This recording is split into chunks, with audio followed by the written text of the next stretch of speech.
عدلیہ کے اس فیصلے کے اوپر نہیں پڑے گا یا عدلیہ کے معزز ججز کے اوپر نہیں پڑے گا، کسی کے اوپر بھی اس کا کوئی اثر نہیں پڑے گا۔ اسی طرح لاہور ہائی کورٹ بار کے جو صدر ہیں اشتیاق احمد خان صاحب، انہوں نے بھی یہی بات کی کہ یہ شاید کیا کہتے ہیں 175 آرٹیکل کو بھول رہے ہیں۔ آئین کے اندر 175 آرٹیکل بھی ہے اور اس کے بعد 68 آرٹیکل بھی ہے، اور اس طرح اور کئی آرٹیکلز ہیں جو کیا کہتے ہیں آئین کے اس قسم کے اختیارات کو مد نظر رکھتے ہوئے بنائے گئے کہ جو جوڈیشری کے اور پارلیمنٹ کے اختیارات جو ہیں ان کو علیحدہ علیحدہ کرتے ہیں۔ تو یہ جو ہے کیا کہتے ہیں ججز کے کنڈکٹ کو چیلنج نہیں کیا جا سکتا اس طرح، کیونکہ آرٹیکل 68 کی یہ کھلم کھلا خلاف ورزی ہے، اور آرٹیکل 175 کی بھی یہ خلاف ورزی ہے۔ اس کا کوئی فائدہ نہیں ہوگا۔ یہ جو قرارداد منظور کروائی گئی ہے یہ صرف اپنی بوجھ، اپنی ضد، اپنی انا، اپنی دل کی تسکین کے لیے اس قرارداد کو منظور کروایا گیا۔ اس کا ججز کے فیصلے کے اوپر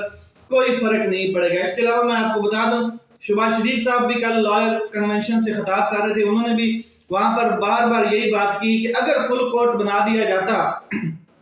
تو تمام لوگ کیا کہتے ہیں اس کو قابل قبول کرتے۔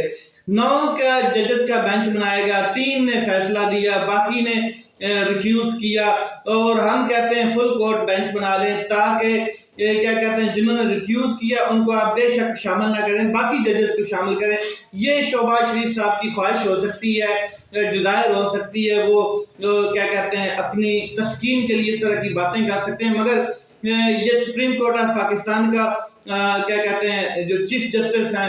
ان کا اختیار ہوتا ہے کہ وہ جسے چاہیں کورٹ بنائیں، کسی قسم کا بینچ بنائیں، جسے چاہیں اس بینچ کا حصہ رکھیں۔ یہ ان کے اختیارات ہیں، جیسے کہ وزیر اعظم کے اپنے اختیارات ہیں اور کوئی انٹرفیئر نہیں کرتا ہے، جیسے صدر کے اختیارات میں کوئی انٹرفیئر نہیں کرتا ہے، اسی طرح جوڈیشری کے اختیارات میں انٹرفیئر نہیں کیا جا سکتا ہے۔ تو شہباز شریف صاحب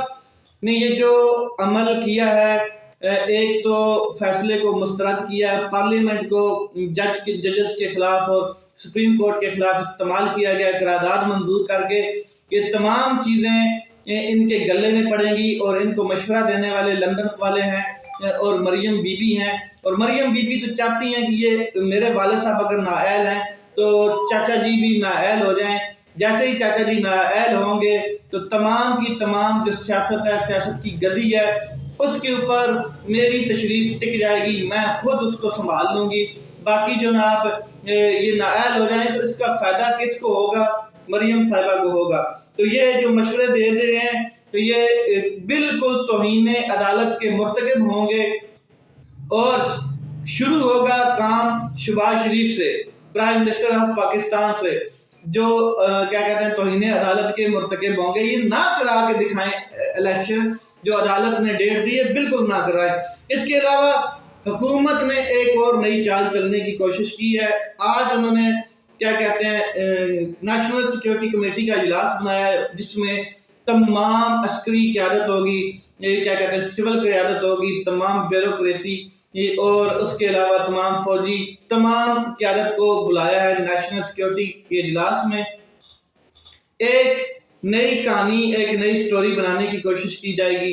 کہ سیکیورٹی رسک ہے، اور نیشنل سیکیورٹی کونسل جو ہے اس نے سیکیورٹی الرٹ جاری کر دیا ہے، ان کی جانب سے ہمیں یہ چیزیں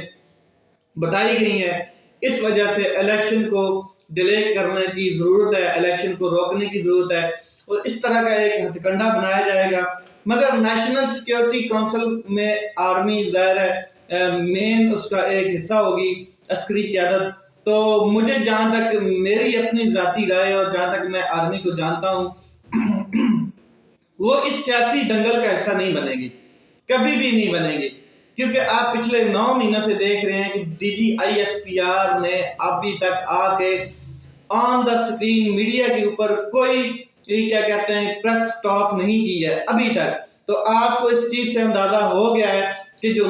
آرمی ہے وہ اپنے حساب میں چل رہی ہے، آرمی یہ چیزوں کو آبزرو ضرور کر رہی ہے، دیکھ ضرور رہی ہے، مگر انٹرفیئر نہیں کر رہی ہے۔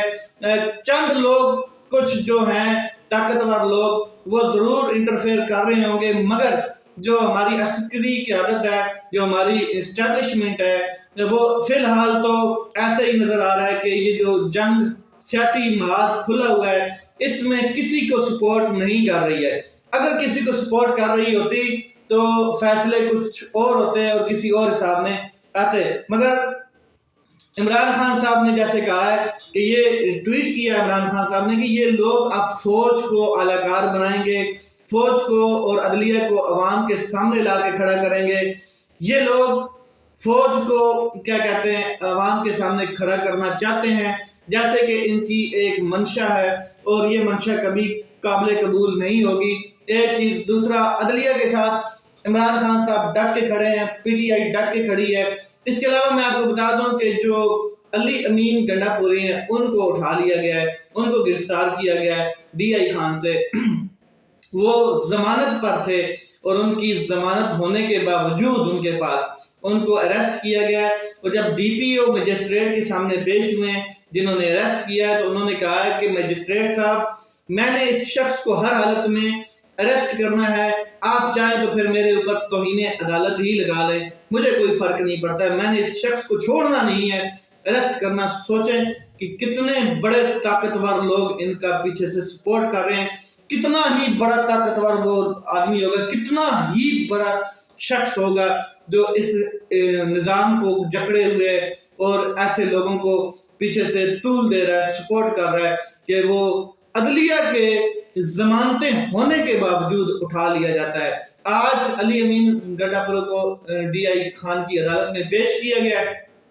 اور ان کی مقدمات میں ضمانت ہوئی ہے، مگر پنجاب پولیس وہاں پہ پہنچ گئی ہے اور 2 مقدمات اور بنا لیے گئے۔ یہ نظام ہے کہ ایک شخص ڈی آئی خان میں بیٹھا ہے اور پنجاب میں اس کا پرچہ کٹ جاتا ہے اور پھر پنجاب پولیس وہاں پہ پہنچ جاتی ہے اور لے کے بھاگ جاتی ہے، اور یہ اصل میں رگڑا لگانے کی کوشش ہوتی ہے اور کچھ نہیں ہوتا ہے، تنگ کرنے کی، ذلیل کرنے کی کوشش۔ یہ چیزیں تھی جو میں نے آپ کے ساتھ شیئر کی۔ مزید نیشنل سیکورٹی کمیٹی کا آج اجلاس ہے، دیکھیں اس کی آؤٹ پٹ کیا نکلتی ہے اور کیا اعلانیہ جاری ہوتا ہے۔ اپنا خیال رکھیں، اپنے بھائی کے اس چینل کا خیال رکھیں۔ پاکستان زندہ باد۔